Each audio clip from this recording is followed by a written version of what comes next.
Faly manolotra ny araba ho antsika rehetra indray amin'ity andro fahaefatra zay lalovantsika ity. Tsy ahivina kely ny tany aloha rehetra fa ny fahotana na ny ota dia manandevo antsika, andevo ny ota zany tsika rehetra. Voalaza tany aloha koa fa voasoratra sady voatahiry ny fahotana zay ataontsika. Ny vokany mandalo fahoriana amin'izao fiainana izao ary mandalo amin'ny afo be any amin'ny fiainana ho avy fa tsy tafiditra any amin'ny fiainana mandrakizay.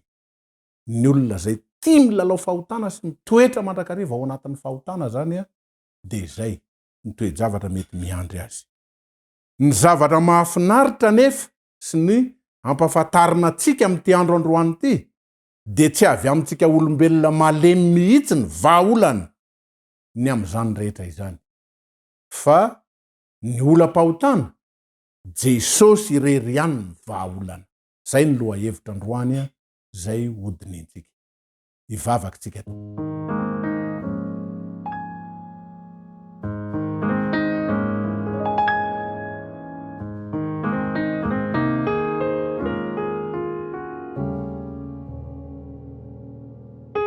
Ray masonao, andinika lohahevitra vaovao indray izahay, mitenena aminay tsiraray avy miaino anao izahay ary mesa mahery amin'ny fananao masina ho aminay tsiraray avy na ny mandre sy ny miaino na izahay izay miteny samby iasany sy hovontony zany fananao zany ka amboarinao ny toetranay tsiraray avy tononinay ny vavaka ary angatanay nonony amin'ny anaran'i Jesosy. Amen.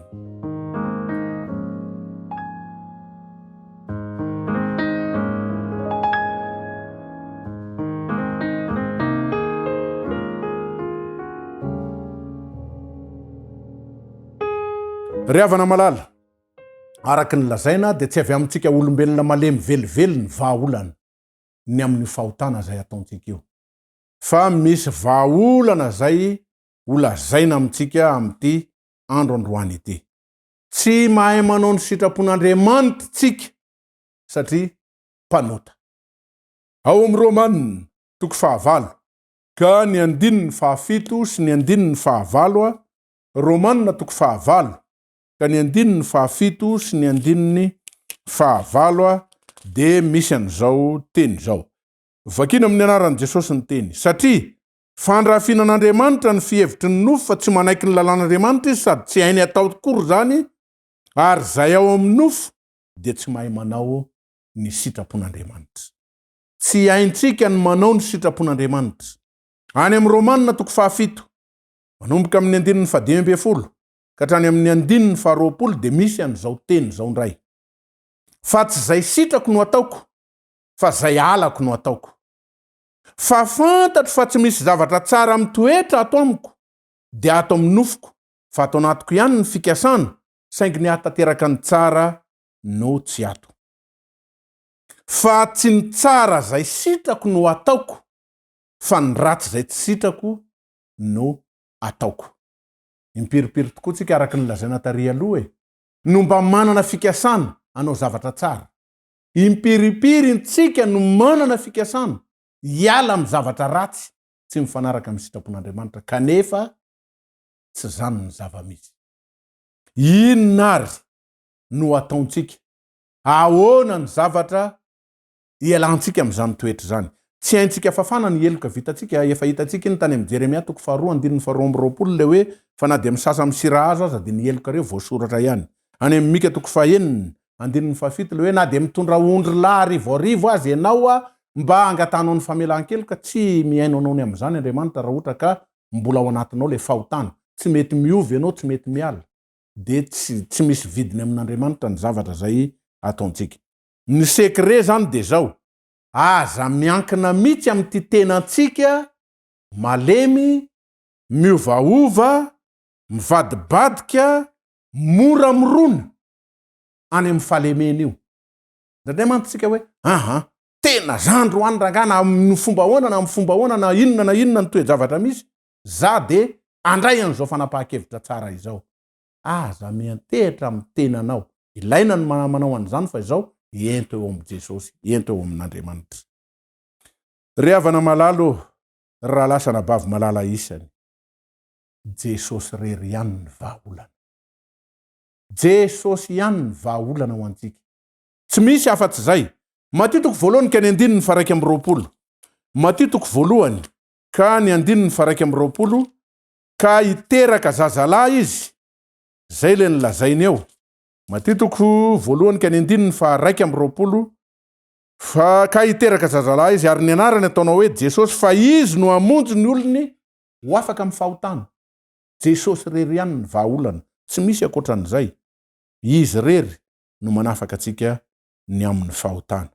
Jesosy no hamonjy atsika ho afaka amin'ny okilaingalainga, teny mahery, herisetra, io le hoe anao tsy manaiky mihitsy amin'ny zavatra anankiray, tia mifamaly, tia be de be ny zavatra atao. Enao tia manana lolopo io. Na mpitary-pivavahana, na kristianina tsotra.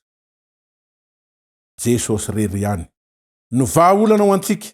Ary izy no hanafaka antsika amin'izany toe-javatra rehetra zany, sy amela ny helitsika ny am'ireo ratsy zay nahazatra antsika tany aloha. Andao ranga hiala am'izany am'izay a. Tsy mahasoa ny fiainam-panahintsika zany. Tsy mahasoa ny lalana zay andehanantsika makany an-danitra zany. Tsika rehetra zay mpandainga tsy andainga atsony eny atsika rehefa ho arinao e. Rehefa Jesosy no atsontsika hovaina le fonofo. Le fovato azafady ho tonga fonofo. Tsy anao an'izany tsony tsika rehefa Jesosy hain'Andriamanitra ny zavatra rehetra. Andao hiantetra eo aminy. Ao amin'ny Jaona 4 ka ny andininy fa 4:30 ka hatramin'ny fa 4:30. Ny 4:30 ka hatramin'ny fa 4:30 le 4:30 efa tadiditsika tamin'ny lohahevitra omaly. Fa miteny le mikasika an'le hoe zay rehetra manota fakomaly, zay rehetra manota dia andevon'ny ota. Fa ny amin'ny andininy fa 4:30 izy de milaza mazava fa raha ny zanaka no afaka anareo, de ho afaka tokoa ianareo. Ka inona ny mampisalasala? Inona ny mampijanona atsika? Tsy antso an' Jesosy mba hanafaka atsika amin'ny toetra ratsy rehetra zay misy ao anatintsika rehetra ao. Ry havana, ekeo, iankiny, inoy zany teny fikasana izany fa ho tanteraka amintsika tsiraray avy. Ao amin'ny asan'ny apôstôly 10. Asan'ny apôstôly 10 ka vakintsika ny andininy fa 7:70. Asan'ny apôstôly 10 ka ny andininy fa 7:70 de zao ndray ny voalaza ny tenin'Andriamanitra. Amin'ny anaran'i Jesosy. Izy no ambaran'ny mpaminany rehetra fa amin'ny anarany no azahoany zay rehetra mino azy. Famelan-keloka. Amin'ny anaran'i Jesosy. Izy ihany no azahoantsika ny famelan-keloka rehetra. Tsy misy afa-tsy izy e. Ka inona ny mampijanona, inona ny mampisalasala? Tsy avy amintsika mpanota mihitsy zany zao ny vahaolana, fa avy amin'ny Jesosy rery ihany. Zany no ahafahana milaza fa maimaim-pona ny famonjena avy amintsika io e. Satria atolotra Jesosy maimaim-pona zany. Ny ataontsika zany de ny miankina aminy fotsiny, mino azy, mentehitra aminy, miantso azy fa raha ny zanaka no afaka anareo de ho afaka tokoa ianareo. Zay nge ny adidy ataontsika e. Fa maimaim-pona io famonjena io. Fanomezana maimaim-pona ny famonjena. Efesianina 2. Efesianina 2 vakintsika ny andininy 9 sy ny andininy 10. Fa fahasoavana ny namonjena anareo amin'ny finoana ary tsy avy aminareo izany, fa fanomezana avy amin'Andriamanitra. Tsy avy amin'ny asa fandrao, isy irehare. Dia tanan'i Kristy manontolo zany ny famonjena antsika ne. Maimaim-pona io. Ao amin'ny Jaona 3 ka ny andininy fa 7:20. Jaona 3 ka ny andininy fa 7:20 de milaza ndray fa Jaona namalika nanao hoe tsy misy olona mandray na inona raha tsy nomena azy avy any an-danitra izany. Nomena atsika avy any an-danitra. Zay zany mikasika an'io. Ary any amin'ny Petera 2 ka ny andininy 7. Petera 2 ka ny andininy 7 efa nomeny ny herin'Andriamanitra ho antsika ny zavatra rehetra momba ny fiainana sy ny toe-panahy araka an'Andriamanitra. Efa nomen'Andriamanitra ny herin'Andriamanitra ho antsika zany rehetra zany. Maimaim-pona ny famonjena. Ndao anatona ny Kristy ndao anaraka ny sitrapon'Andriamanitra mibeba aoka atsika iaikeloka iova tanteraka ary tady an' Jehova fatratra eo amin'ny fiainantsika rehetra. Isaorana ny Tompo tamin'ity andro androany ity.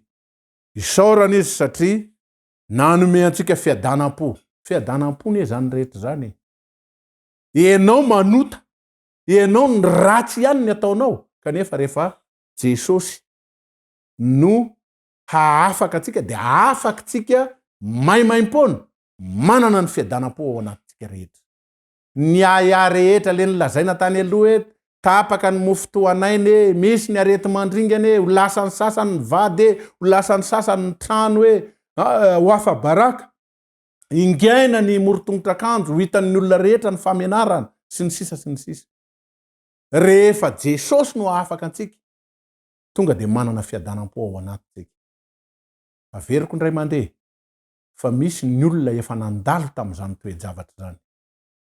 Misy ny olona efa mbola ao anatin'ny fahoriana tanteraka amin'izao fotoana.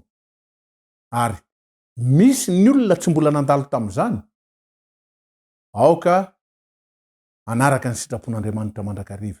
Fa raha tsy zany, ho tafiditra amintsika koa ireo voka-dratsy ny fahotana ireo. Koa amin'ity takariva ity, zava-dehibe ny fanomezana avy any amin'Andriamanitra. Zava-dehibe ny fanomezany lanitra, ny fanomezany Kristy. Ka dia izao, ny fanontaniana manaraka dia ny hoe, raha maimaim-pona ary zany zao ny fiainana mandrakizay na ny famonjena, dia mipetraka ny fanontaniana manao hoe ka nahoana ary ny betsaka ny olona very. Roa hevitra mampisaintsaina sy mampieritreritra ho valintsika rahampitso. Ho resantsika rahampitso indray fa na inona nefa ny toe-javatra misy dia miteny amintsika indray ny tenin'Andriamanitra ao amin'ny Matia 7:20 manao hoe, mahereza, aza matahotra, hain'ny Tompo ny zavatra rehetra.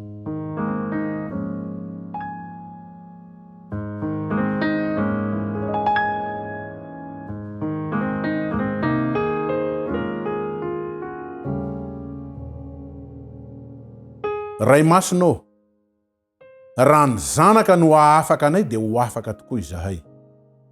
Impiry moa zahay ny te hiala ao anatin'ny faharatsiana, te hiala ao amin'ny tsy fahamendrehana, te hiala amin'ireo ratsy natao, kanefa dia indrisy tafalatsaka amin'izany ihany.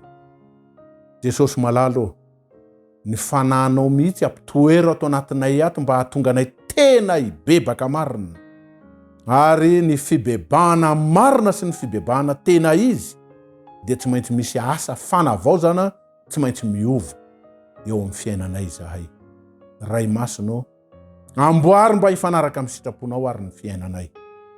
Amin'ity andro androany ity dia mitondra mibavaka an'ireo mpiaino rehetra, mitondra mibavaka anay rehetra mba sambo voavela heloka tanteraka izahay ka tsy hiara n'ilay voka-dratsy, tsy andalo amin'ireo fahoriana sy memahamay.